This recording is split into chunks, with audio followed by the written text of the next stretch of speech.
4월 10일 월요일 말씀 산책 시간에 오신 여러분들 진심으로 환영합니다. 오늘도 하나님께서 허락하신 말씀을 통해 하나님께서 우리에게 주시는 말씀의 깨달음을 우리가 누리게 되는 은혜가 있기를 예수님의 이름으로 또한 축복합니다. 오늘 하나님께서 주신 말씀은 이제 새로운 책입니다. 사무엘하 1장 1절에서 16절의 말씀입니다. 사무엘하 1장 1절에서 16절의 말씀 제가 대신하여 봉독해 올립니다. 사울이 죽은 후에 다윗이 아말렉 사람을 쳐 죽이고 돌아와 다윗이 시글락에서 이틀을 머물더니 사흘째 되는 날에 한 사람이 사울의 진영에 나왔는데 그의 옷은 찢어졌고 머리에는 흙이 있더라. 그가 다윗에게 나와 땅에 엎드려 절하매 다윗이 그에게 묻되 너는 어디서 왔느냐 하니 대답하되 이스라엘 진영에서 도망하여 왔나이다 하니라.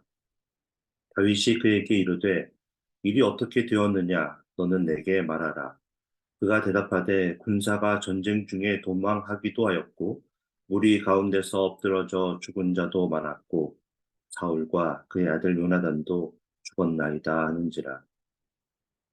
다윗이 자기에게 알리는 청년에게 묻되 사울과 그의 아들 요나단이 죽은 줄을 네가 어떻게 아느냐. 그에게 알리는 청년이 이르되 내가 우연히 길보아 산에 올라가 보니 사울이 자기 창에 기대고 병거와 기병은 그를 급히 따르는데 사울이 뒤로 돌아 나를 보고 부르시기로 내가 대답하되 내가 여기 있나이다 한즉 내게 이르되 너는 누구냐 하시기로 내가 그에게 대답하되 나는 아말렉 사람이니이다 한즉 또 내게 이르시되 내 목숨이 아직 내게 완전히 있으므로 내가 고통 중에 있나니 청하건대 너는 내 곁에 서서 나를 죽이라 하시기로 그가 엎드러진 후에는 살 수 없는 줄을 내가 알고 그의 곁에 서서 죽이고 그의 머리에 있는 왕관과 팔에 있는 고리를 벗겨서 내 주께로 가져왔나이다 하니라. 이에 다윗이 자기 옷을 잡아 찢음에 함께 있는 모든 사람도 그리하고 사울과 그의 아들 요나단과 여호와의 백성과 이스라엘 족속이 칼의 죽음으로 말미암아 저녁 때까지 슬퍼하여 울며 금식하니라. 다윗이 그 소식을 전한 청년에게 묻되 너는 어디 사람이냐 대답하되 나는 아말렉 사람 곧 외국인의 아들입니다 하니 다윗이 그에게 이르되 네가 어찌하여 손을 들어 여호와의 기름 부음 받은 자 죽이기를 두려워하지 아니하였느냐 하고 다윗이 청년 중 한 사람을 불러 이르되 가까이 가서 그를 죽이라 하매 그가 침에 곧 죽으니라. 다윗이 그에게 이르기를 내 피가 내 머리로 돌아갈지어다 내 입이 내게 대하여 증언하기를 내가 여호와의 기름 부은 자를 받은 자를 죽였노라 하니라 하였더라. 아멘. 오늘 살아계신 하나님의 말씀입니다. 오늘부터 우리는 사무엘상에 이어서 사무엘 하를 함께 나누어 보도록 하겠습니다. 사무엘 하는 이제 사울 왕이 죽고 나서의 이야기를 다루기 시작합니다. 그러니 당연히 어떻게 다윗이 이스라엘의 왕으로 등극이 되었는지에 대해서 자연스럽게 소개되기 시작을 합니다. 그런데 우리가 한 가지 이해를 하고서 사무엘 하의 1장에서 4장을 묵상해야 하는 것이 있습니다. 그것은 바로 우리들은 다윗이 하나님의 뜻에 의해서 사무엘에 의해 기름을 받았었고 또 이스라엘의 다음 왕으로 세워지게 될 것을 알고 있지만 당시 이스라엘의 모든 사람들은 이 사실을 알고 있었던 것도 아니었고 또 그렇기 때문에 많은 이스라엘 백성들은 여전히 사울의 집안과 후손들 중에서 다음 후계자가 누구인지에 대해서 기대하며 이렇게 바라보고 있었다라는 것입니다. 그리고 실제로 사무엘하 2장 8절에 보면 사울의 군사령관 넬의 아들 아브넬이 사울의 아들 이스보셋을 이스라엘의 왕으로 세우고 2년이나 통치를 하는 일이 일어나게 됩니다.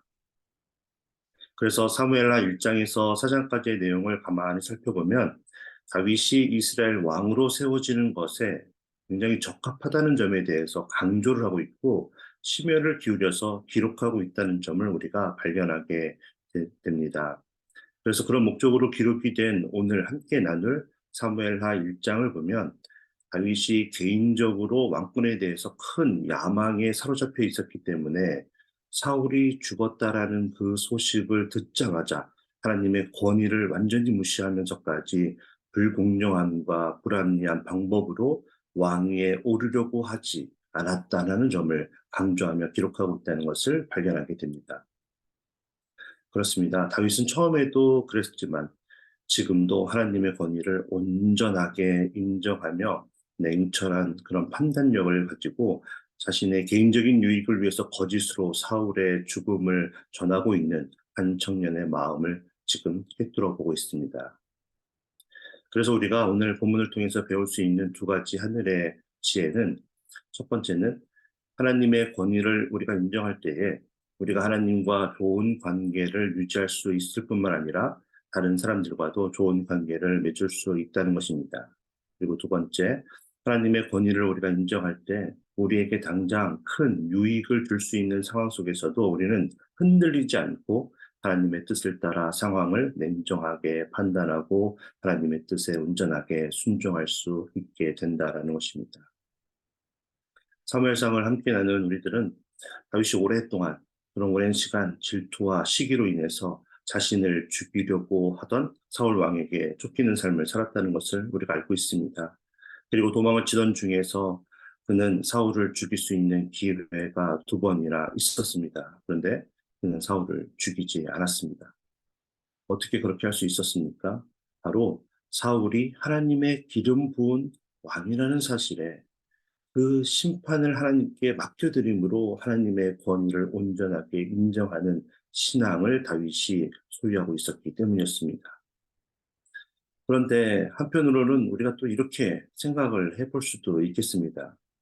분명히 다윗이 하나님의 권위를 인정하는 그 신앙을 우리가 높이 사야 하는 것은 맞는데, 그런 신앙을 가진 배경에는 어쩌면 앞으로 자신도 사울에 이어서 이스라엘의 왕이 될 것이기 때문에 사울을 당장이라도 다윗이 죽이고 싶었겠지만 참고 견딘 것이 아니었냐는 것이죠. 이게 무슨 말인가 하면, 하나님께서 사무엘을 통해서 자신을 이스라엘의 다음 왕으로 지명하여 기름을 붓고 그래서 이제 왕이 될 것인데, 자신이 그렇게 하나님의 권위를 무시하고 사무엘을 통해서 똑같이 기름 부음 받아 이스라엘의 왕이 된 사울을 스스로 죽이고 이스라엘의 왕이 된다면 호시탐탐 누군가가 너도 그렇지 않았느냐고 하며 자신을 죽이려고 할 것이 걱정이 되었기 때문이라는 것이죠. 우리의 삶에 적용해 보면 이런 겁니다. 우리의 형제 자매 중에 하나가 누군가의 허물을 우연히 보게 되고 알게 되었는데 그냥 덮어주지 않고 공개적으로 알려서 정죄하고, 그래서 그가 교회를 떠나게 되는 경우를 우리가 직접 보거나 또 들어본 적이 있지 않습니까? 그러면 여러분, 그 결과가 어떻게 됩니까? 그 어떤 사람도 완전하게 정결한 삶을 살 수 없는 것이 우리이기 때문에 그렇게 앞장서서 정죄했던 사람이 어느 날 실수를 하게 되었을 때에 다른 사람을 향해 던졌던 그 정죄함이 부메랑이 되어서 자신을 정죄하고, 그래서 결국 교회를 떠나게 되는 슬픈 일들이 우리 주변에 실제로 일어나더라는 겁니다. 로마서 12장 19절에서 주님께서 우리에게 이렇게 말씀하십니다. 내 사랑하는 자들아, 너희가 친히 원수를 갚지 말고 하나님의 진노하심에 맡기라. 기록되었을 때 원수 갚는 것이 내게 있으니 내가 갚으리라고 주님께서 말씀하시니라. 아멘. 하나님의 권위를 인정하는 것은 하나님의 말씀을 인정하고 온전하게 따르는 것입니다. 성경 어디에도 우리에게 심판하라고 말씀하지 않습니다. 도리어 에베소서 4장 31절, 32절에서는 너희는 모든 악독과 노함과 분냄과 떠드는 것과 비방하는 것을 모든 악의와 함께 버리고 서로 친절하게 하며 불쌍히 여기며 서로 용서하기를 하나님이 그리스도 안에서 너희를 용서하심과 같이 하라고 말씀하십니다. 그뿐만이 아닙니다. 마태복음 6장 14절 15절에서는 우리가 다른 사람의 잘못을 용서하면 하늘 아버지께서도 우리의 잘못을 용서하시겠지만 우리가 다른 사람의 잘못을 용서하지 않으면 하나님 아버지께서도 우리의 잘못을 용서하지 않으신다고 말씀하십니다. 하나님의 권위를 무시할 때 우리는 하나님과의 관계도 무너지게 되지만 다른 사람과의 관계도 무너질 수밖에 없다는 사실을 반드시 기억해야 합니다. 우리는 우리의 형제와 자매의 허물을 밝혀내고 정죄하고 심판하기에 앞서서 그들이 온전히 하나님께 회개할 수 있도록, 그래서 하나님과의 관계가 다시 회복될 수 있게 달라고 함께 중복하며 기도하는 것이 마땅하다는 것입니다. 이런 관점에서 우리는 다윗도 자신이 직접 사울을 죽이면 그것이 부메랑이 되어서 자신에게 돌아올 것을 염려하여 자신의 손에 피를 묻히지 않았던 것이라고 생각해 볼 수 있다는 것입니다. 그런데 오늘 본문을 가만히 살펴보면 그의 신앙이 그처럼 자신의 유익을 위해서 혹은 다른 사람들에게 자신은 하나님의 권위를 잘 인정하는 사람처럼 보이기 위해서 위선적으로 한 행동이 아니었다는 것을 우리가 또 알 수 있게 됩니다. 사무엘하는 그토록 오랫동안 자신을 죽이려고 했던 사울이 드디어 죽게 된 사실을 전해 듣게 된 사건으로 시작을 하고 있습니다. 자신의 손에 피를 묻히지 않고도 드디어 이제 사울이 죽게 된 것입니다. 그러면 일반적인 사람들은 이제 안도의 한숨을 내며 이제 그 기쁨을 감추지 못하고 이제 드러내는 것이 일반적인데, 오늘 본문을 보면 그런 모습을 다윗은 보여주지 않고 있습니다. 오히려 옷을 찢어서 버리면서 자신의 슬픈 마음을 드러내고, 오늘 본문 12절에 보면 사울과 그의 아들 요나단과 여호와의 백성과 이스라엘 족속이 칼의 죽음으로 말미암아 저녁 때까지 슬퍼하며 울며 금식하였다고, 그렇게 애통하고 있는 다윗의 모습을 보여주고 있습니다. 그래서 오늘의 말씀을 통해 우리는 다윗이 과거 사울을 죽일 수 있었지만 죽이지 않았던 이유가 정말로 하나님의 주권을 온전하게 인정하였기 때문이라는 것을 더욱더 확신할 수 있게 됩니다. 이렇게 하나님의 주권을 온전하게 인정할 때 우리는 하나님과의 관계를 좋은 관계로 지속할 수 있습니다. 그리고 앞서 말씀드린 것 같이 예수님이 우리에게 명령하신 것처럼 우리의 이웃과도 좋은 관계를 우리가 가질 수 있게 된다는 것입니다. 우리가 하나님의 권위를 인정하지 않으면 우리의 영적인 형제와 자매들의 아픔을 볼 때 함께 아파해 주지 못합니다. 그들의 실패에 함께 슬퍼하며 위로와 격려를 우리가 해주지 못합니다. 그들의 실패를 기회로 삼아서 나의 성공의 발판으로 삼으려고 하는 그런 악한 마음을 가질 수가 없게 됩니다. 다윗은 하나님의 권위를 온전하게 인정하였기 때문에 사울의 죽음에 진정한 마음으로 슬퍼하며 애통할 수 있었습니다. 그토록 간절하게 원해서 허락했던 그 사울 왕이 하나님의 권위를 무시하고 자기 마음대로 행함으로 이제 블레셋의 칼날에 죽게 되어 큰 어려움에 빠지게 된 민족 이스라엘을 보면서 쌤통이다라는 마음이 아니라 진정한 마음으로 안타까워하며 금식하며 슬퍼할 수 있었다는 것입니다. 하나님의 권위를 온전하게 인정하였기 때문에 이제 곧 사무엘하 2장에서 나누겠지만 사울의 시신을 수습해서 장사를 치러주었던 길란 야베스 사람들에게 전령을 보내서 그들을 진정한 마음으로 축복해 줄 수 있었다는 것입니다. 그리고 하나님의 권위를 온전하게 인정하였기 때문에 요나단과의 약속을 잊지 않고 그의 아들 무비보셋을 훗날 아들과 같이 품어줄 수 있습니다. 오늘 말씀을 들은 우리 모두도 하나님께서 요한복음 1장 12절에서 영접하는 자, 곧 그 이름을 믿는 자들에게는 하나님의 자녀가 되는 권세를 주셨다고 선포하셨다는 것을 우리가 기억하면서 우리의 배우자를 바라볼 때, 또 우리의 자녀들을 바라볼 때, 우리의 또 부모님들을 바라볼 때, 또 우리의 직장 동료들과 또 사업처의 또 직원들을 우리가 바라보면서, 그리고 교회의 교우들을 바라보면서 하나님의 권위를 그들을 통해 발견할 수 있게 되길 예수님의 이름으로 축복합니다. 그래야만 우리가 그들을 사랑으로 섬기고 예수님의 사랑을 함께 나누며 좋은 관계를 유지할 수 있기 때문입니다. 그런가 하면 오늘 말씀에는 하나님의 권위를 인정하였던 다윗과는 다르게 하나님과는 상관없이 사울의 죽음을 이용하여 거짓과 위선으로 자신의 사사로운 유익을 챙겨보려고 하는 파렴치한 한 인물의 이야기가 소개되고 있습니다. 다윗이 이제 아말렉 족속을 치고 나서 다시 시글락으로 돌아와서 쉬고 있은 지 3일째가 되던 날이었습니다. 사울의 진영에서 한 소년이 전쟁의 소식을, 바로 사울 왕이 죽게 되었다는 소식을 가지고 다윗을 찾아옵니다. 그는 사울의 왕관과 팔찌를 가지고 다윗을 찾아와서 이 소식을 만약에 전하면 이스라엘의 왕이 되고 싶어서 안달이 난 다윗이 기뻐하며 자신에게 큰 포상을 줄 것이라고 기대하고 이처럼 급하게 다윗을 찾아왔던 것입니다. 그렇습니다. 만약 다윗이 하나님의 권위를 진정으로 인정하고 있던 것이 아니었더라면, 지금까지 했던 모든 행동이 위선이었다면 그는 자기 자신 대신에 사울을 죽여준 그 아말렉 소년을 기쁨으로 맞이하고 큰 포상을 주었을 것입니다. 그러나 하나님의 권위를 인정함으로 사울과 요나단 그리고 이스라엘의 패배에 진심으로 슬퍼하고 애통했던 다윗은 그 아말렉 소년의 거짓에 속지를 않습니다. 소년은 착각하고 있었습니다. 자신이 사울을 죽였다고 거짓으로 보고하면 다윗의 진영은 온통 축제의 분위기가 되고 자신이 가지고 온 그 왕관을 다윗에게 씌워주는 것으로 자신이 왕을 세우는 자가 될 수 있을 거라고 말이죠. 그러나 다윗은 하나님의 권위를 온전히 인정하는 사람이었습니다. 그래서 자신을 왕으로 세워주는 것이 그 이방인 한 사람이 아니라는 것을 알고 있었습니다. 오직 하나님 한 분뿐이라는 것을 알고 있었죠.